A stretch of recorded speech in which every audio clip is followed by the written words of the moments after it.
안녕하세요. 드래곤 토지기술사입니다. 오늘부터 여러분들의 토지 및 기초 기술사 용어 정의에 대한 부분을 정립시켜 드리고 서술형과 그리고 그림 및 도표 등을 익숙하게 할 수 있도록 도울 수 있는 그러한 강사로 오늘부터 여러분과 함께 하게 됐습니다.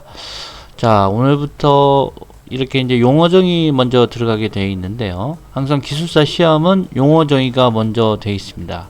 그래서 용어 정의를 정복하지 않으면 그것을 이제 최대한 할 수가 없어요. 그래서 서술형을 하는 데 있어서도 용어 정의가 먼저 밑바탕이 돼야 되기 때문에 용어 정의에 대한 부분을 이어갈 수 있도록 하겠습니다. 지금 소리가 너무 큰지 모르겠어요. 음악이 지금 크다 그러면 음악을 좀 작게 설정을 해 놓아야 될 것 같아요. 그래서 잠시만요. 지금 갖고 계신 용어 정의 책들 있지 않습니까? 그 교재를 가지고 이제 PDF나 아니면은 그 제본으로 갖고 계신 것이 있으실 텐데요. 그거를 가지고 1번부터 오늘은 10번까지 해볼 수 있도록 하고요. 용어에 대한 이제 개념을 잡는 데 있어서 답안 작성 요령부터 말씀을 드릴게요. 그리고 필요한 도구들 그런 것들을 이제 말씀을 좀 드릴 수 있도록 하겠습니다. 자, 그러시면 이제 처음에 우리가 이제 답안지를 빈 답안지를 받게 되잖아요. 빈 답안지를 받게 되는데 이제 요렇게 되어 있습니다. 최근에 한국산업인력공단에서 만든 답안지인데 이 빈 답안지는 좌측에 3칸으로 이렇게 되어 있고요. 그리고 22칸으로 이루어져 있습니다. 요 22칸을 이제 어떻게 활용하느냐, 그것이 이제 일정한 시간, 100분 내에 채워서 답안을 제출하는 것이 가장 이제 중요한 것이 되겠습니다. 핵심 포인트는 이 답안의 한 페이지는 7분 이내에 모두 7분 이내에 이루어져야 된다는 것입니다. 7분 이내. 자, 그래야지 7분 이내에, 제가 항상 스트리밍 때도 말씀드리지만 7분 이내에 이루어져야지만이 100분 내에 답안을 작성할 수가 있습니다. 그래서 검토할 수 있는 2분의 시간에 여유가 있다면은 합격할 수 있다. 2분의 여유. 검토가 필요한 거죠. 검토. 자, 그래서 오늘 이제 처음부터 제가 이제 용어 정의를 먼저 말씀드리는 이유는 용어 정의를 70점을 목표로 하시고 70점을 못 맞으면 불합격이다 라는 그러한 전제로 출발을 하시면 되겠습니다. 그리고 나머지 이제 서술형에 대해서는 용어 정의가 70점이고요. 서술형에 대해서는 이제 60점 이상을 맞자. 뭐 70점 맞아도 되고요. 그렇지만 이제 한 문제당 이제 15점이지 않습니까? 한 문제 이제 15점에 4개면은 60점이 나오기 때문에 서술형은 4문제, 이제 용어 정의는 10문제, 13문제분에 10문제를 고르는 문제고, 서술형은 6문제 중에 이제 4문제를 고르는 겁니다. 그래서 용어 정의는 13문제 중에. 자, 그래서 이제 요 부분을 이제 들어가게 될 텐데요. 일단은 답안을 작성하는 요령을 먼저 아셔야 되고, 그 부분이 정확하게 시간 내에, 정해진 시간 내에 100분 안에 정확하게 제출이 돼야 되기 때문에 그거를 먼저 말씀드렸습니다. 자, 그래서 작은 창은 이제 이 메인 창이 혹시나 이제 나갈 수가 있기 때문에 작은 창을 좀 다시 구비를 해놨습니다. 그리고 토지 및 기초 기술사 이제 우측 위에를 보시면은 토지 및 기초 기술사가 위에 있고요. 기술사표가 있고, 저는 이제 건설안전 기술사가 하나 또 있습니다. 그래서 토지 및 기초 기술사와 이제 건설안전 기술사를 강의를 하고 있고요. 유튜브를 강의한 지는 이제 1년 6개월 정도 됐고요. 1일 영상을 계속 올려왔고, 지금 그래서 이제 용어 정의를 통해서 여러분들의 이제 합격률을 좀 단기 취득을 좀 할 수 있도록 그런 부분을 좀 터치해 드리려고 하고 있습니다. 자, 음악은 이제 좀 줄일 수 있도록 하고요. 음악은 완전히 이제 줄일 수 있도록 하겠습니다. 음악은 줄이고요. 자, 이제 용어의 정의에 대한 부분과 이제 서술형을 어떻게 접근할 건지에 대해서는 이제 수업을 하면서 강의를 하면서 여러분들에게 제시할 수 있도록 하겠고요. 그리고 좌측 위를 보시면 학습 목표가 있습니다. 학습 목표는 뭐냐? 예, 먼저 이 기술사에 대한 그 어떤 그 토지 및 기초 기술사라고 한다면 개념을 먼저 이해하고 그 시간 내에 답안을 작성하고 그림 도표 등을 조화롭게 배치할 수 있다. 그래서 한 페이지에 어떤 내용을 적고 그림과 도표가 적절하게 이루어질 때 시인성이 굉장히 크게 작용할 수가 있습니다. 그래서 여러분들의 어떤 그 성공이라기보다는 이제 합격에 가깝게 갈 수 있도록 제가 돕는 역할, 그런 조력자 역할을 할 수 있도록 하겠습니다. 오늘 첫날이고요. 좀 많이 떨립니다. 많이 떨리고 제가 이제 스트림을 많이 했지만 그래도 이제 요렇게 처음에 멘트를 해드리고 나서 이제 수업을 시작하는 것이 아이스 브레이킹 면에서 좋지 않겠나 해서 시작하게 됐습니다. 자, 그러시고 자, 그러면 이제 본격적으로 우리가 들어갈 부분에 대한 용어 정의부터 시작하겠습니다. 자, 첫 번째로 이제 식소트로피인데요. 식소트로피라는 건 이제 연약 지반에서 항타, 말뚝 항타나 이런 부분들이 이제 시간에 따라서 강도가 저하됐다가 다시 회복되는 현상을 말하는 겁니다. 그래서 이제 대체로 이제 인천 송도나 부산이나 이런 부분에 PHC 파일을 이제 항타를 하게 되는데 그 부분이 이제 그 시간에 따라서 그 지지력이 약해지는 부분이 있어요. 그것은 이제 릴렉세이션 현상이 났다가 다시 또 어느 정도 그 점토가 이산 구조에서 다시 면모 구조로 된다. 면모 구조로 됨에 있어서 그 부분이 지지력이나 지반 강도, 전단 강도가 상승하는 현상을 이제 식소트로피라고 합니다.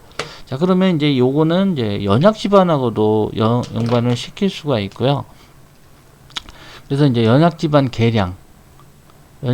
개량과도 접목을 시킬 수가 있어요. 연약 지반 개량. 그래서 이제 이 식소트로피라는 게 이제 어떤 지반의 강도와 어떤 시간 관계 그래프에서 처음에는 강도가 불교란 상태라는 거는 이제 UD 상태죠. undisturbed 상태인 샘플입니다. 그래서 어떤 시료를 SPT 시료 그것을 이제 UD로 황동관으로 담았을 때 불교란 상태였다가 운반하면서 아니면 시료를 성형하면서 시료를 추출하면서 변형이나 이런 부분이 생기게 되거든요. 그런 상태는 이제 교란 상태입니다. 그래서 식소트로피의 어떤 강도비는 교란 직후분의 비배수 강도에 대한 시간 지난 후에 어떤 비배수 강도로 나타낼 수가 있는 거죠. 그래서 항타로 인해서 어떤 강도가 컸던 부분이 다시 작아졌다가 다시 커졌다가 다시 작아졌다 또 커졌다가 작아졌다 커졌다 이런 부분을 이제 반복하게 됩니다. 반복하게 되어서 이제 어떤 연화 강도가 있고 약해지는 거죠. 약해지는 거. 연화 강도입니다. 연화 강도이고 요 부분은 이제 그 경화 강도죠. 경화 강도. 지반 강도가 클 때. 그래서 이제 여러분들께서는 연약 지반에 대한 부분을 이해하시고 이제 릴렉세이션과 셋업 현상도 같이 상기를 해 주셨으면 좋겠어요. 자, 릴렉세이션은 이제 강도가 저하되는 현상이고 셋업 현상은 강도가 증가하는 현상입니다. 그래서 보시면은 자, 그 어떤 지반 강도가 있고 전단 강도가 있고요. 이 부분이 자, 다른 색깔로 칠을 해보도록 하겠습니다. 그래서 이렇게 이제 지반 강도가 증가하는 것은 이제 셋업 현상이다. 이거는 셋업 현상. 그래서 식소트로피라고 해서 꼭 굳이 이제 요런 개념도만을 쓸 필요는 없어요. 그래서 요렇게 셋업 현상이나 릴렉세이션 현상을 써주셔도 무방하다, 더 좋은 예가 될 수가 있다. 그래서 이거 식소트로피 하는데 셋업 현상이나 릴렉세이션을 써도 됩니까? 이게 답입니까? 이렇게 걱정하실 필요가 전혀 없다는 거예요. 개념도는 본인만의 어떤 지식을 마음껏 펼쳐 보이는 거기 때문에 그거에 대한 걱정을 하실 필요가 절대 없다는 거죠. 자, 그래서 요거는 강도 저하 현상이다. 그래서 셋업 현상과 릴렉세이션 현상을 같이 설명을 해주시면 굉장히 좋은 예가 될 수가 있습니다. 그래서 실제적으로 어떤 그 점토의 이산 구조 있지 않습니까? 이산 구조. 이산 구조는 이제 요렇게 어떤 그 좀 더 이렇게 면모화되어 있지 않고 같이 붙어 있지 않고 어떤 수빈 상태에 있을 때 이제 이산 구조로 이제 분산되어 있는 상태다. 그래서 이제 이산 구조가 있고요. 좀 더 이제 조직이 결합되어 있는 부분들은 이렇게 이제 면모 구조를 띈다. 이렇게 면모 구조를 띈다. 이렇게. 그래서 요거는 이제 면모 구조입니다. 그래서 이제 이상 구조와 면모 구조를 같이 좀 이해하셨다 그러면 더 좋은 답이 될 수 있겠다.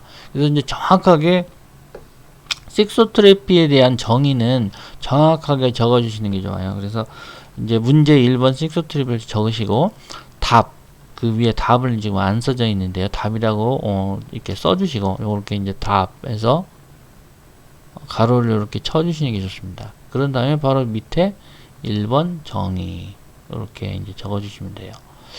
자, 그래서 요 답안을 그대로 이제 보고 그 모방을 하시는 게 처음엔 좋아요. 모방을 먼저 하시고 계속 써보시는 겁니다. 그래서 이 한 페이지에 몇 분이어야 된다고 말씀드렸죠? 7분 이내에 작성을 하셔야 돼요. 그래서 처음에 이제 1번 정의를 쓰시고 그 번호를 따는 부분도 있잖아요. 로마자나 중제목, 대제목, 중제목, 소제목. 이제 대제목은 이제 이렇게 이제 로마자를 따주시고 이제 중제목은 이렇게, 소제목은 이렇게. 그리고 이제 요 부분에 어떤 세 칸이 이렇게 있는데 요 세 칸에 있어서 1cm를 떼어주시라. 요 부분에 이제 작성을 하면서 있어 요 부분을 이제 1cm를 이격을 시켜주셔라. 그래야지 이제 시인성이 굉장히 뛰어나게 보입니다.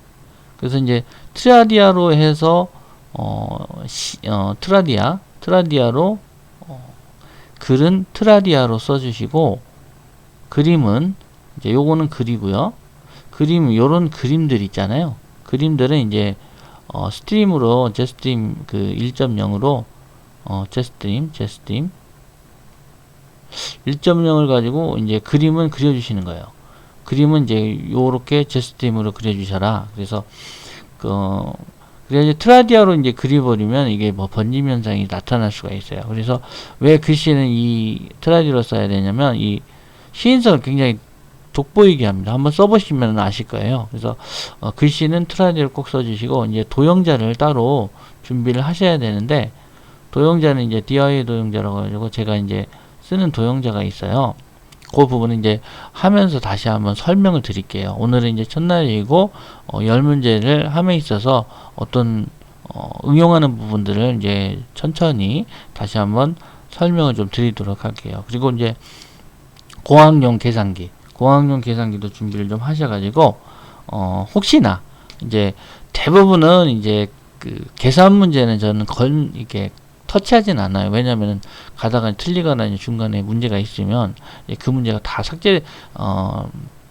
그 점수를 못 받을 수가 있어요. 그래서 저는 대부분 이제 서술형이나 이런 부분들을 서술할 수 있는 부분에 어떤 문제를 선택을 합니다. 그렇지만 이제 정말 내가 풀 수 있다. 이건 확실하다. 이런 부분이 있으면 이제 터치를 해서 적어주시는 게 좋고 만약에 이제 함정이 있거나 그러면 좀 문제가 될 수가 있어요. 그래서 대부분은 이제 서술을 먼저 하셔라. 그렇지만 그럼에도 공학용 계산기는 꼭 준비를 하셔라. 카시오에 대한 부분 있잖아요. 카시오 공학용 계산기.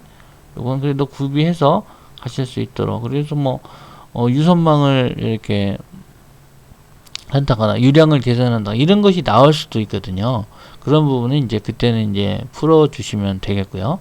자, 그래서 오늘 이제 그 식소트로피에 대한 부분을 이렇게 설명을 드렸고요. 산정 이용까지 그리고 이제 첫 번에 1번에 이제 정의를 정확하게 적어주시고 강도가 회복되는 현상이라고 말함 이렇게 이제 끝말을 그 말미를 꼭 말함이라고 해서 적어주시는 게 좋고. 개념도는 이제 어떤 그 본인만의 개념도를 갖고 계실 거예요. 그래서 이제 면무화 발생, 그 부착력이 발생한다. 그래서 강도가 회복된다. 이러한 그 어떤 그 경화 강도와 연화 강도가 이렇게 교화하는 모습들을 적어주시는 게 좋고요. 그리고 이제 세 번째는 정확하게 식소트로피의 강도비를 적어줍니다. 그리고 어떤 공식이나 이런 부분은 박스를 쳐주라 이렇게 공식은 박스를 쳐주라. 요거 항상 공식입니다. 잊지 않으시고 적어주셨으면 좋겠고. 그리고 이제 산정 방법에 대해서 간단히 설명해 주시고 이제 한 페이지에 3개의 그림과 도표가 있어주는 게 좋습니다. 그렇게 하시고 산정 이용에 있어서는 현장 시험 계획 현장 시험 계획을 이제 수립하게 되는데요. 다음으로 이제 넘어가게 됩니다. 넘어가게 되는데 잠시만요. 이제 요렇게 이제 다음 칸으로 넘어갈 수 있게끔 준비가 되어야 되는데 잠시만요. 여기 좀 말을 또 안 듣습니다. 여러분들이 이제 요렇게 빈 답안지를 작성하실 때 최근 걸로 이제 작성해 주셨으면 좋겠다. 이런 의미가 있고요. 자, 그러면 지금 식소트로피에 대한 부분이 넘어가야 되거든요. 자, 그러면 다음에 대해서 말씀을 드릴게요.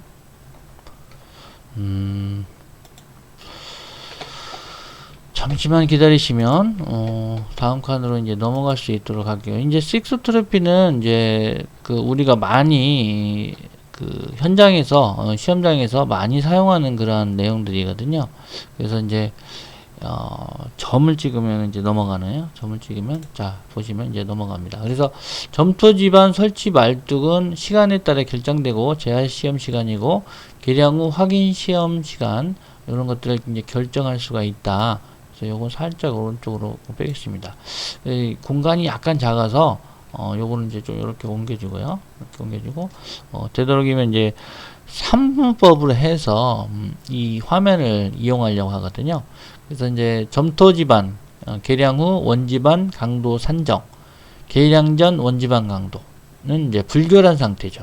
계량 후 원지반 강도는 이제 경화 상도가 되겠습니다. 그래서 끝 하시고 두 칸을 정확하게 띄워주시는 게 좋아요. 그래야지 이제 요거는 이제 법칙입니다. 거기 이제 현장에서 시험 현장에서 두 칸을 띄게끔 되어 있습니다. 그래서 끝은 정확하게 적어주시고 깔끔하게 적어주시는 게 좋습니다. 자, 그리고 문제 2번입니다. 이제 화강토에 대한 부분은 이제 풍화토에 대한 부분은 이제 설명해 주시는 거죠. decomposed granite soil이거든요. 이제 대부분이 우리나라 이제 화강 풍화토로 되어 있잖아요. 화강암으로 되어 있고, 편마하, 화강 편마, 막 이런 식으로 되어 있습니다. 그래서 답 1번 꼭 이거 적어주시고, 화강토란 이제 반신성 화강암이 화학적 풍화작용을 받게 되는 거죠. 이제 풍화작용이라는 게 물리적, 그리고 화학적, 그리고 어떤 용해작용, 이런 부분들이 있지 않습니까? 용해작용이라고 그러면 이제 석회암지대, 이런 부분도 가장 중요하게 이제 싱크홀하고도 연결될 수가 있고요. 그래서 이제 싱크홀이 있는 부분에 어떤 기초가 선정될 때는 굉장히 문제가 있을 수 있다. 그래서 그 부분은 그라우팅을 채우거나 아니면 이제 붕괴를 시켜서 다지는 방법도 있거든요. 그래서 동다짐을 하거나 이런 방법들이 있습니다. 그거와도 또 연결해 주면 또 용해작용에서는 또 좋을 수가 있어요. 그렇지만 이 문제는 화강토에 대한 부분이기 때문에 제자리에서 퇴적된 모래나 실트, 그리고 이제 풍화작용을 해서 풍화돼서 제자리에서 퇴적됐다기보다는 이제 풍화됐다는 게 정확한 표현이겠죠.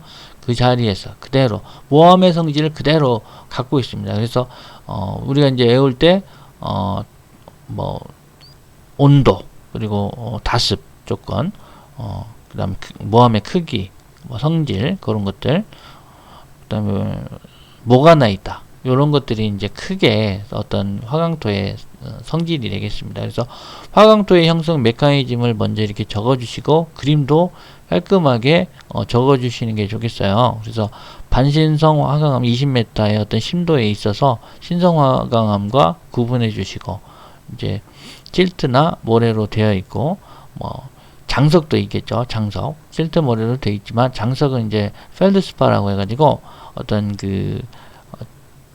점토적인 정장석이 어떤 점토적인 부분도 많이 있거든요. 그래서 이제 저희가 이제 그 화강 풍화토를 보면은 그 부분에 이제 하얗게 이렇게 점질성을 갖고 있는 것들이 손에 이렇게 묻어납니다. 그래서 이제 이게 습이나냐 건조하냐 이런 부분을 따지면서 그 어떤 집안의 특성 SPT에 대한 집안 조사를 통해서 화강토가 어떤 성질을 갖고 있는 것을 또 파악할 수가 있는 거죠. 그래서 화강토가 이제 풍화토가 지나가면 이제 그 다음에 풍화암이 나오고요. 그 다음에 연암이 나오고, 그 다음에 보통암, 뭐 경암, 극경암 이런 식으로 되는 거죠. 그래서 그런 부분을 어떤 그 대제목 2번에 개념도로 적어주셔도 문제가 없다. 그래서 화강토의 어떤 형성 메커니즘은 이제 적었고요. 그래서 공학적 특성은 뭐냐? 어떤 전단 강도, 투수성이 성질이 갖고 있고, 압축성도 있을 거고, 점착력도 갖고 있다. 아까 그렇게 이제 어떤 정장석이나 이런 분들이 이제 점토성을 갖고 있잖아요. 그래서 점착력이 갖고 있고, 토립자가 이제 풍화됐다. 이런 부분 이제 적어주시면 좋겠습니다. 그래서 점점특 압토 뭐 이렇게 외우셔도 돼요. 그래서 그 어떤 그 양쪽에 있는 어떤 도표는 칸을 수직적인 그 칸을 연직적인 칸을 선을 그어 주시지 않는 상태에서 이렇게 이제 특성 화강토 충족도를 이제 구분해 주십니다. 그래서 점착력에 존재하느냐 안 하느냐, 배수 강도가 있느냐 없느냐, 그리고 이제 투수성에 대해서는 어떤 양호하냐. 그래서 10의-2승에서 10의-4승까지는 뭐 어느 정도 양호하다. 대부분 이제 모래는 10의-3승의 어떤 모래의 투수 개수를 갖고 있고요. 10의-5승부터는 이제 점성도 굉장히 이제 밀입자 같은 게 10의-7승 뭐 이렇게 가겠죠. 네, 그렇게 이제 투수성에 대해서 투수 개수 이제 적어주시면 되겠고, 압축성은 이제 단기 압축이냐 장기 압축이냐. 충격토는 이제 단기 압축이겠고요. 토립자의 풍화는 이제 풍화 중에 발생하고 발생하지 않느냐 이런 부분들 적어주시고, 이제 이게 구조물에 있어서 설계 시 고려사항이에요. 우리가 토지 및 기초 기술자는 항상 시공이 아니고 시공 시 유의사항이 아니고 설계 시 유의사항으로 항상 접근을 해야 됩니다. 시공 시 유의사항으로 하면은 점수를 이제 깎일 수도 있어요. 그래서 설계 시 유의사항입니다. 항상 그 설계로 항상 접근을 하셔야 되고요. 그래서 성토재료 이용 시 이제 과다짐을 오버 컴팩션을 주의해라. 그리고 얕은 기초는 이제 메이어프 한센 테르자기 공식, 그리고 이제 허용치 마량 25mm를 만족하느냐, 그런 부분에 이제 접근하게 되어 있습니다. 그래서 풍화 진행에 따라서 장기 거동을 하게 되어 있고, 깊은 기초 설계 시 부마 찰력이 있지 않습니까? 부마 찰력이 이제 네거티브에 대한 스킨 프릭션인데, 극한 지지력 QU는 선단 지지력 P분의 Q 플러스, 그 다음에 QS는 이제 주변 마찰력이죠. 거기다가 부마찰력, 네거티브 스킨 프릭션을 빼준 거다. 그래서 투수 개수와 건조 밀도, 감마 D, 그리고 OMC에 대한 부분 이제 그려주시고, 혼지수는 스빈축으로 오른쪽으로 갈수록 오버 컴팩션이 나타나게 됩니다. 그래서 어떤 중장비나 이런 분은 이제 그 입자, 흙의 입자를 짓이기는 거죠. 그래서 그 전단 강도가 저하되는 게 이제 과다짐이다. 그래서 과다짐에 대한 용어 정의도 나올 수가 있으니까 그것도 이제 알아두시면 좋겠습니다. 어떤 중장비, 어떤 그 흙의 입자가 짓이겨짐으로 인해서 전단 강도가 상실되는, 전단 강도를 잃는, 약해지는 그러한 현상을 이제 과다짐 현상이라고 합니다. 그래서 콘지수와 이제 함수비, 누적 함수비 관계 그래프로 그려주시면 좋겠고요. 이제 화학적 풍화지수입니다. 3번입니다. 3번. 자, 3번인데 넘어가겠고요. 그래서 답 1번 적으시고, 이제 풍화지수, 화학적 풍화지수 또 CWI를 이제 적어주시는데, 전체 화학 조성물 몰 분의 알철티물이라고 해서 그 알루미늄, 철, 그리고 티탄, 그 다음에 물, 이런 부분에 대한 부분을 곱하기 100%를 해서 나타내는 그러한 그 공식입니다. 그래서 공식은 박스를 쳐줘라. 항상 저렇게 이제 박스를 쳐주시면 좋고요. 알페티물이라는 건 이제 알루미늄 2가, 뭐 산소 3가 이렇게 해서 Fe2O3, 티탄 O2, 그 다음에 H2O 플러스 마이너스 전체 화학 조성물은 이제 알루미늄, 철, 티탄, 물 이렇게 있고, SiO2, 망간, O, CaO, K2O, Na2O, FeO, MgO 이렇게 있습니다. 그래서 이런 부분 적어주시면 이제 점수 참 잘 나오더라고요. 저도 이제 제가 그 1900이 아니죠. 2017년에 이제 제가 1차를 합격을 했는데 요게 나왔어요. 그래서 제 이 서브노트에 있는 거 그대로 이제 적었죠. 이제 막 계속 반복적으로 해왔기 때문에, 그래서 이제 그 영상처럼 이렇게 떠오릅니다. 그래서 정확하게 이제 그 화학적 풍화지수를 적어주시고, 그 다음에 분류 어떻게 이제 그 화강도를 분류하느냐, 요거는 이제 정확하게 숫자를 적어주셔도 좋지만 생각나지 않으면 어바웃으로 이렇게 러프하게 적으셔도 문제가 없어요. 그래서 화학적 풍화 지수가 13에서 15%면 이제 1등급 신선함, 그리고 15에서 20%면 약간 보통 많이 풍화된 2, 3, 4 등급이고, 20에서 40%는 이제 5등급, 40에서 60%면 6등급, 60에서 90%면 이제 7등급이다. 그래서 풍화된 경토다. 잔류토 이제 대부분 저희가 아는 이제 화강 풍화토는 이제 40에서 60% 화학적 풍화 지수를 갖고 있다. 요 정도만 기억해도 굉장히 훌륭합니다. 그래서 요 표를 적어주시는 게 좋고, 제일 위에 있는 화학적 풍화 지수, 그거를 이제 적어주셔서 박스를 쳐주는 게 가장 좋겠다. 그래서 여기 지금 답안지에는 그림이 3개 이상이 들어가 있잖아요. 그래서 이거는 무조건 이제 8점입니다. 제가 보기에는 8점.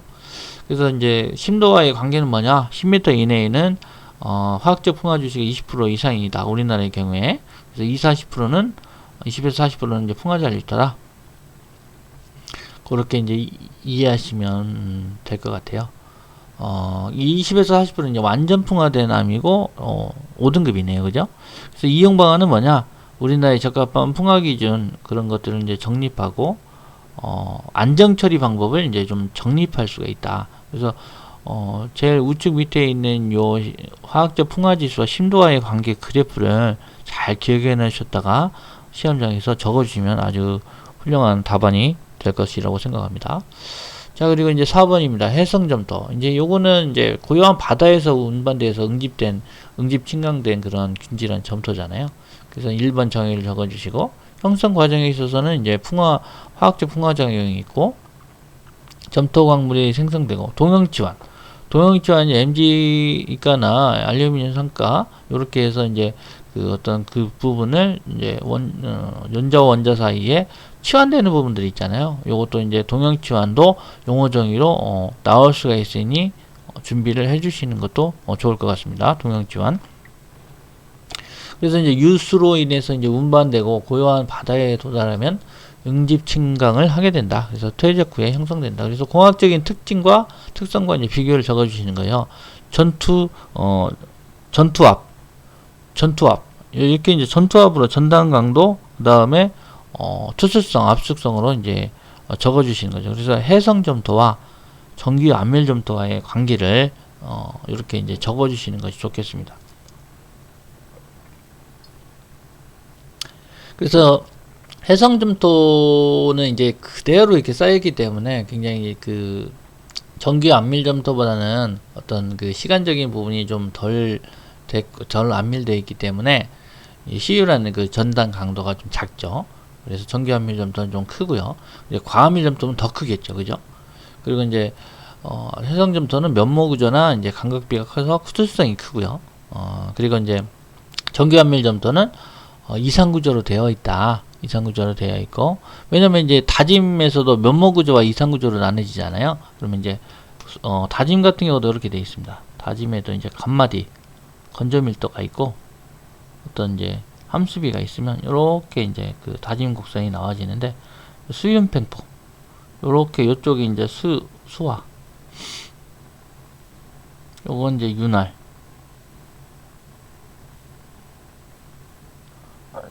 요거는 이제 팽창, 요거는 이제 포화. 요렇게 이제 나눠지고요. 요렇게 해서 이제 그 영공기 간격 곡선 요렇게, 아이고 죄송합니다. 요렇게 붙지 않죠. 붙지 않고 이제 그 포화도가 100%에 해당될 때 요렇게 해서 이제 요렇게 S가 이제 포화도가 100%다. 영공기 간격 곡선. 요게 이제 영공기 간격 곡선이죠.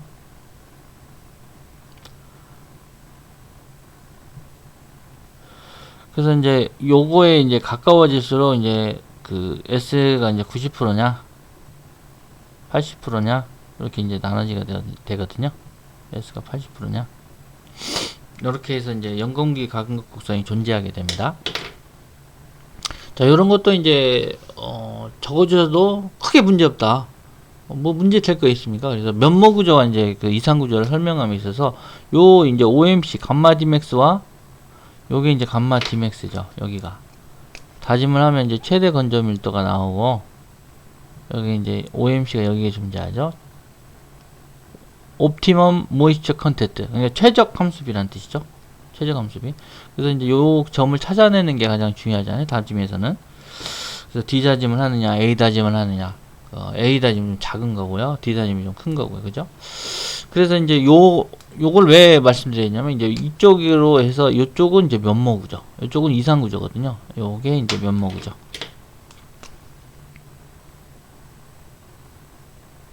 면모구조. 그래서 이제 요쪽은 이제 건조측. 요게 건조측이 되겠고요. 요게 이제 그 이산구조입니다. 이산구조. 수빈축에 이제 해당이 되죠.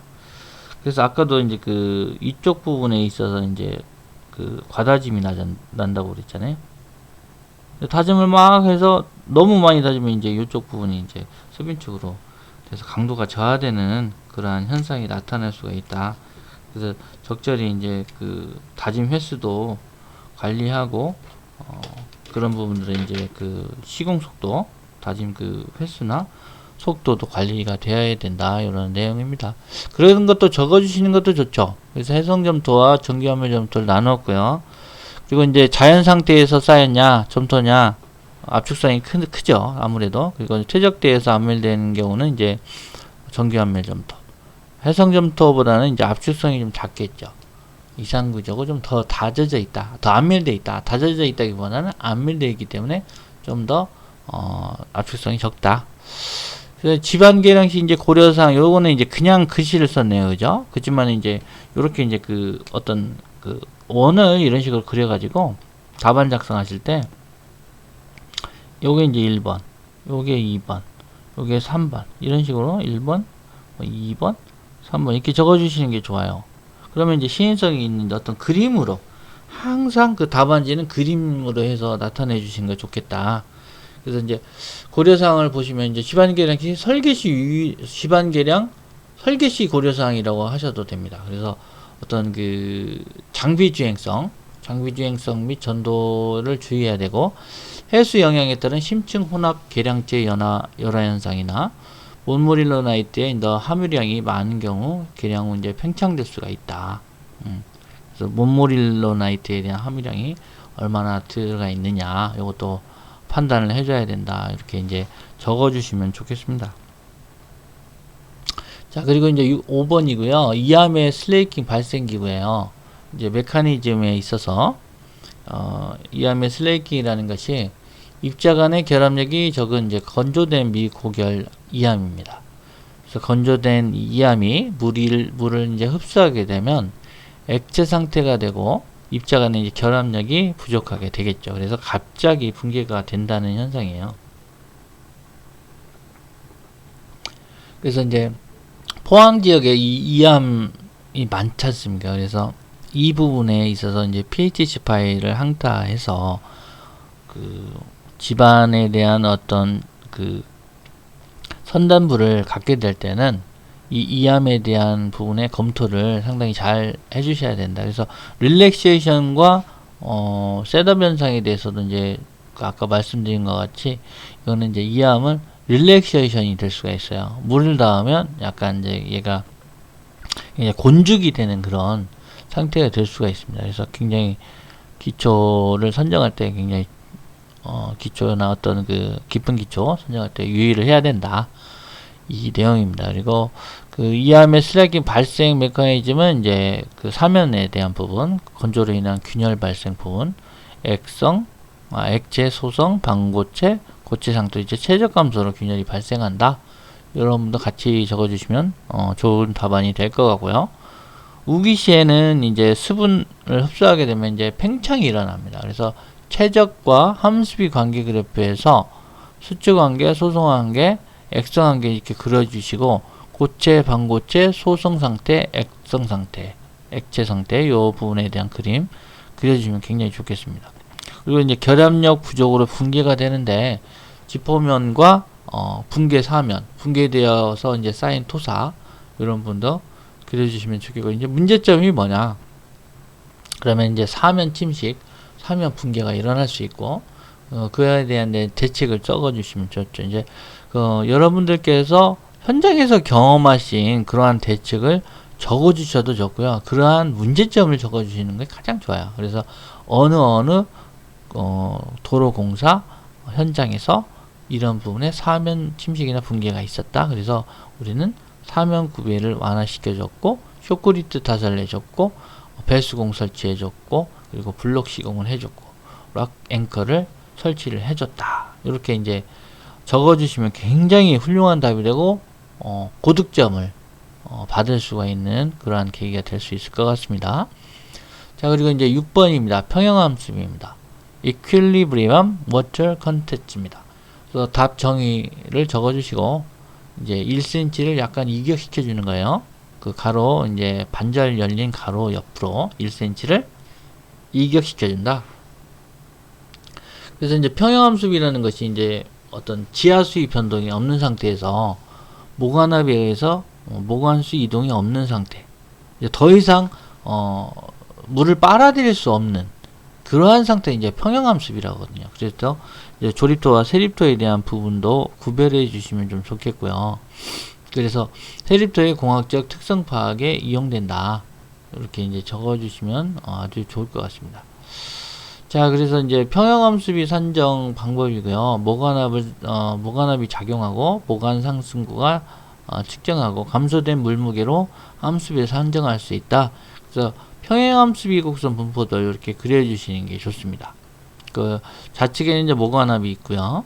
모관 상승구가 있고 우측으로는 이제 최적함수비가 있고요. 그래서 대제목 3번은 이제 곡선을 어떻게 활용할 것이냐, 이런 평형함수기 곡선을. 그래서 보시면 이제 평형함수기 곡선의 이제 동상 원인을 파악할 수 있다. 동결 원인을 파악할 수 있고 어떤 실트질 흙이고 0도씨 이하일 때. 그리고 이제 모관 상승고에 대한 공식은 D10분의 0.3 곱하기 5로 나타낸다. 요것도 많이 나오는 이제 공식이니까요. 적어주시고 박스를 쳐주면 좋겠다. 그래서 이제 우측에 보시면 동상은 지하수가 공급돼서 아이스 렌즈가 발생이 된다. 그래서 배수 불량이기 때문에 그리고 또 집안이 팽창되겠죠. 그래서 이런 것들은 이제 나중에 문제점으로 제시해 주시고 대책은 이제 배수를 좀 더 시켜주고 팽창되지 않도록 해주는 그러한 방법을 선택해 주시면 좋겠습니다. 자, 그러면 이제 융해가 발생하게 되는데, 융해는 이제 동상 이후에 이제 온도가 상승됨에 따라서 이제 그 집안이 이제 곤죽 상태처럼 이렇게 흐물흐물해지는 거예요. 그래서 함수기가 많은 집안에 발생하게 된다. 그래서 문제점은 뭡니까? 파이프 연결부가 이제 파손될 수가 있겠죠. 도로가 이제 어떤 치마에 의해서 균열나고 파손이 날 수가 있고 구조물이 어떤 융기가 되거나 치마가 될 수가 있겠죠. 그죠? 그래서 집안하부의 동상방지층이나 차단층을 시공을 해줘야 되고, EPS 이런 단열재 있잖아요. 그리고 이제 지표수를 좀 차단을 시켜주자. 물을 공급을 이제 정지시켜주면, 중단시켜주면 좋은 그런 해결책이 될 것 같습니다. 그리고 치환이나 안정처리, 배수 이러면 이제 집안 강도에 대한 전단 강도를 높일 수 있는 방향이 될 수 있을 것으로 사료됩니다. 문제 7번입니다. 집은 이제 지진 발생 시에 조밀한 모래지반 거동인데요. 자, 1번 정의입니다. 조밀한 모래 지반이라는 이제 정의가 있어요. 상대 밀도가 70 이상인 모래 지반이고 전단 저항각 파이, 내부 마찰각과 전단 저항각 같은 얘기입니다. 그래서 35도 이상인 지반을 말한다. 그리고 대점이 2번에 지진 발생 시 거동 메커니즘은 이제 간극비 2의 거동, 지진 발생 시 간극비가 증가되는 거동이다. 그리고 최적이 팽창되게 되는데요. 이 로그 P 곡선에서 SSL은 정상 상태 선이고요. 지진 발생 시에 지진 발생 전 위치에서 이제 간극비가 이제 커진다는 거죠. 간극비가 커지면서 정상 상태선에 가까워지게 됩니다. 그래서 이제 지진 발생 시에 이러한 그림을 그려주면 그 그림으로 그래프를 그려주면 좋겠다. 그리고 이제 지진 발생 시 조밀한 모래 지반의 거동 특성, 이제 부의 간극 수압이 발생하게 되죠. 이제 액상화 현상이 발생하는 부분들도 있지 않습니까? 그래서 지진 발생이 순간적으로 비배수 상태에서 비배수 상태 이제 물이 배출이 되지 않는 상태에서 과잉 간극 수압이 발생하게 됩니다. 그러면 이제 최적 팽창으로 과잉 간극 수압이 발생하게 되고 이런 부분들이 이제 그 느슨한 모래와 조밀한 모래 요 부분으로 나눠주시면 좋겠다. 느슨한 모래는 이제 더 다져지겠죠. 지진이 발생하면. 그렇지만 이제 조밀한 모래 같은 경우는 부의 간극 수압이 생긴다. 이렇게 이제 액상화 발생할 수 있는 그런 부분들이 있다. 이렇게 이제 이해해 주시면 좋겠습니다. 그리고 이제 팽창 전단 파괴 거동입니다. 조밀한 모래 지반 이제 최적이 증가돼서 팽창 전단 파괴가 발생한다. 느슨한 모래 지반이 압축 전단 파괴가 발생하게 된다. 그래서 최적과 최적이 이제 플러스 마이너스로 상하로 이제 작용이 그려주시고요. 축방향 이제 변형률을 우측으로 나타내 주시고 조밀한 모래는 팽창이 일어나고 느슨한 모래는 압축이 일어난다. 이러한 그림을 그려주시면 아주 훌륭한 답이 됩니다. 자, 끝 적어주시고요. 이제 연직 배수제입니다. 연직 배수제. 연직 배수제는 이제 저희가 연약지반 이제 그 프리로딩을 하거나 할 때 이제 PVD 어떤 연직 배수제를 시공을 하게 되잖아요. 그러면 이제 그 부분이 샌드매트 내에서 그리고 그 집안 밑에 샌드매트 집안 밑에 어떤 형태로 그 지중해 이제 압입이 지중해 매설이 돼서 요게 이제 물을 빨아들여서 이제 샌드매트로 수평 배수를 일으키는 그러한 거를 이제 연직 배수제로 하는데 요게 이제 점토가 막히거나 어떤 이물질이 막히면 이제 통수 능력이 이제 저하가 됩니다. 그래서 1번 정의를 적어주시고 정확하게 이제 정의는 뭐냐? 연약 점토층에 설치된 연직 배수제로 들어오는 간극수 요거를 이제 샌드매트로 유출시켜 주는데 그러한 이제 유량을 말한다. 그래서 시험 원리 개념도 이렇게 적어주시는 거예요. 마치 이제 삼축 압축 시험과 똑같습니다. 이제 저도 이 통수 능력 시험을 해본 적이 있어요. 영종도에 이제 근무할 때 제가 이제 그 모든 이제 토질 시험은 다 해봤습니다. 다 해보고 삼축 압축 뭐 진동 삼축도 해보고 이런 통수 능력 시험도 해보고 뭐 웬만한 뭐 다 모든 거의 시험은 다 했다고 할 수 있어요. 그래서 이렇게 이제 시험 원리가 그려지면 좋겠고 이제 물이 이제 들어가서 이제 통수를 하게 되는 거죠. 물을 통과시켜서 이제 구소압을 주게 되고 이제 구소압은 이제 지중에 대한 어떤 압력입니다. 지중의 압력을 이제 이렇게 형상화한 거고 그래서 이제 물이 이제 Q 아웃으로 유출하게 되는데 요게 이제 통수 능력 시험이에요. 그래서 그 안에 이제 모래를 넣기도 하는데 모래를 넣으면 이제 정말 이렇게 너무 꽉 막혀가지고 좀 시험이 잘 안 돼가지고 압을 줍니다. 구소압 시그마 3를 주게 돼서 이제 수압과 관계돼서 이제 공기압으로 이제 구속을 하게 돼서 그 이제 지중압에 대한 그 형상으로 형상화시켜서 통수 능력 시험을 하게 되는 거죠. 그래서 이제 이게 이제 델프트 시험이에요. 델프트 시험인데 삼축 압축 시험과 굉장히 유사합니다. 유사하고 구소압으로 이제 유출되는 유량을 측정합니다. 복합 통수 능력으로 이제 시험하게 되는데 공기압으로 구소압을 제어하고 단계 하중을 줘요. 그래서 이제 유출 유량은 이제 우리 이제 정수위 시험처럼 이렇게 그 흘러나온 물의 유량을 측정하게 되는 거예요. 변수시 시험처럼 이제 많이 나오진 않아요. 정수희 시험은 많이 나오지만 변수희 시험은 많이 안 나오잖아요. 그죠? 그래서 변수희 시험하고 비슷하다고 생각하시면 되고, 근데 이제 약간 차이가 있어요. 압을 얼마나 주느냐에 따라서 정수희 시험처럼 많이 나오느냐, 아니면 이제 변수희 시험처럼 적게 나오느냐, 이런 차이가 좀 있거든요. 그래서 압에 따라서 압을 많이 주면 이제 통수 능력이 이제 좀 떨어지겠고요. 압을 이제 적게 주면 물이 이제 통수되는 양이 많겠죠.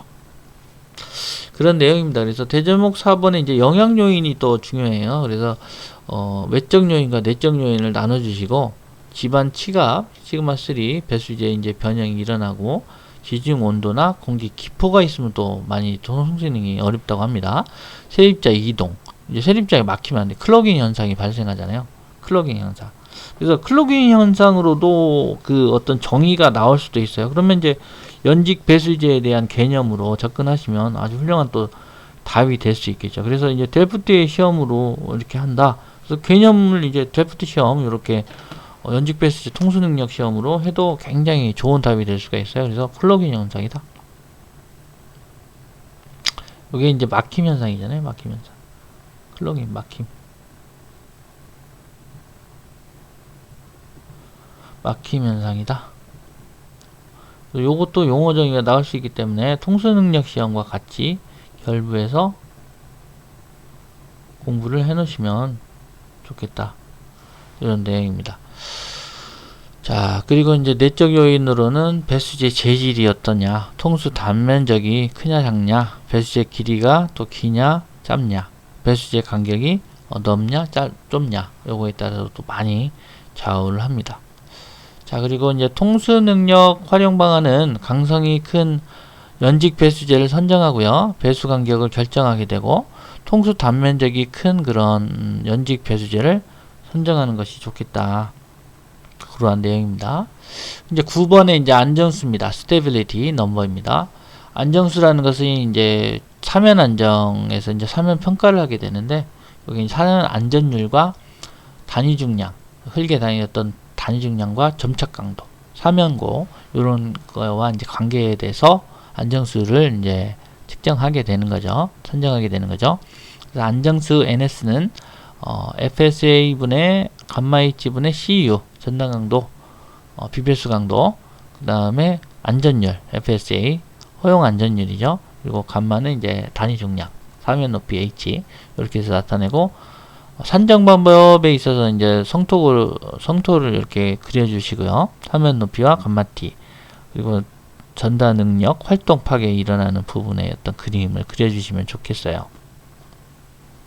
그래서 이제 도표를 이용하거나 테일러 도표, 잠부에 대한 도표, 그래서 제한식을 산정할 때는 FSA분의 감마 H분의 CU를 나타내고, 안정수의 영향요인 대제목 3번은 뭐냐, 이제 깊이계수, 전단 저항각, 내부 마찰각하고 같다고 했습니다.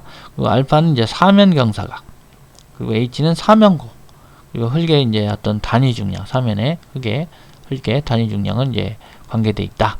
그래서 이렇게 이제 그림을 또 그려주시면 굉장히 또 훌륭한 답이 있잖아요.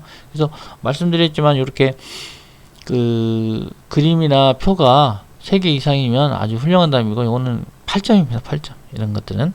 그래서 잘 적어주시면 좋겠습니다. 그래서 활용은 어떻게 하겠냐? 예비 설계시 이제 점토사면 안전검토, 최소 경사각의 이제 산정, FS 안전율을 선정하고, 이제 굴착 한계고도 선정할 수 있겠죠.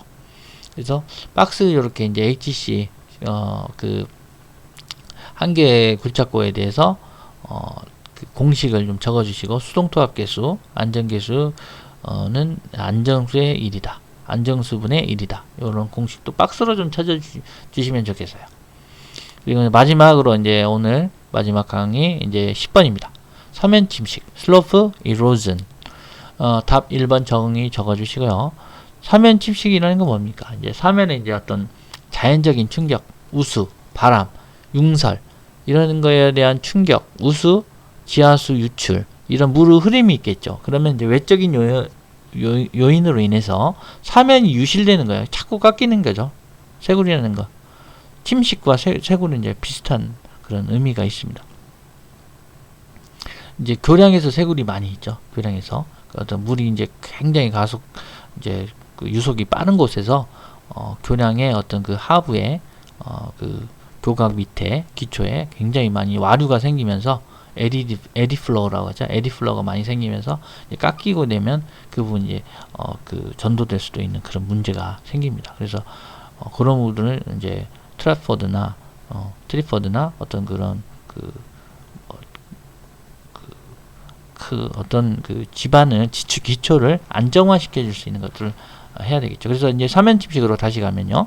발생 메커니즘이 이제 강우나 강설, 급경사 사면 보호공이 이제 미흡하거나 미설치됐을 때, 지하수가 유출됐을 때, 그리고 이제 배수로를 설치 안 하면 이게 문제가 크죠. 배수로. 항상 뭐 보강도 옹벽도 배수로. 이런 부분들이 미설치되면 굉장히 배부름 현상도 생기고 유지 관리가 불량하게 됩니다. 자, 그래서 어떤 강우가 있고 사면 우수에 대해서 침식이 계속 일어난다. 그래서 치민전선에 대한 부분 그려주시면 좋겠고요. 사면 내 물이 유치되거나 그런 부분들 적어주시면 좋겠습니다. 그래서 발생 시 문제점이 뭡니까? 이제 구속응력이 감소된다. 사면 활동력이 증가되겠죠. 그럼 붕괴 현상이 발생할 수 있고 사면 안전율이 저하되고 사면이 붕괴된다. 그런데요. 활동면에 따라서 이제 구속 응력을 감소시켜줘야 되는 그런 그림과 어떤 그 FS 전단 응력 타워분의 S 전단 강도를 나타내 주시고 요게 이제 1보다 작아지면 문제가 되죠. 안전율이 1보다 커야 되는데 그거보다 작아지면 안전율이 저하돼서 사면이 붕괴된다. 그래서 침식과 급경사, 붕괴 발생, 활동면 이런 걸 그림을 꼭 그려 주십시오. 대책은 이제 식생보호공이 있겠고요. 구조물 보호공도 있고 블럭으로 한다든지 아니면 뭐 돌붙임공이나 쇼크리트, 때붙임, 식생공, 파전공, 그다음에 배수시설 굉장히 중요합니다. 그래서 지표수 배수공과 지하수 배제공 이런 것들을 정확하게 해주시는 것이 좋겠습니다. 그래서 오늘은 이제 여기까지 해서 1번에서 10번까지 해서 토지매입 쪽에서 용어 정의를 마치겠고요. 다음 시간에는 이제 문제 11번부터 20번까지 해서 좀 더 강의를 좀 수준 좀 퀄리티를 좀 높이면서요. 그래서 DIY 도전자를 좀 어떻게 활용할 것이냐 이런 부분들과 이제 그 제 강의는 어떤 한 문제에 대해서 계속 연계해서 다른 문제들을 풀어나갈 수 있는 방법들을 찾고 그리고 이제 다음 시간에 이제 서술형을 좀 더 보완할 수 있는 방법이 뭐냐 그리고 그림과 도표를 어떻게 넣을 것이냐 이런 것들이 계속 심화학습을 계속 시켜드릴 거예요. 그래서 응용력을 기를 수 있도록 그렇게 하겠습니다. 그래서 오늘 시간에 이렇게 마치도록 하겠고요. 건강하시고 다음 시간에 뵙겠습니다. 감사합니다.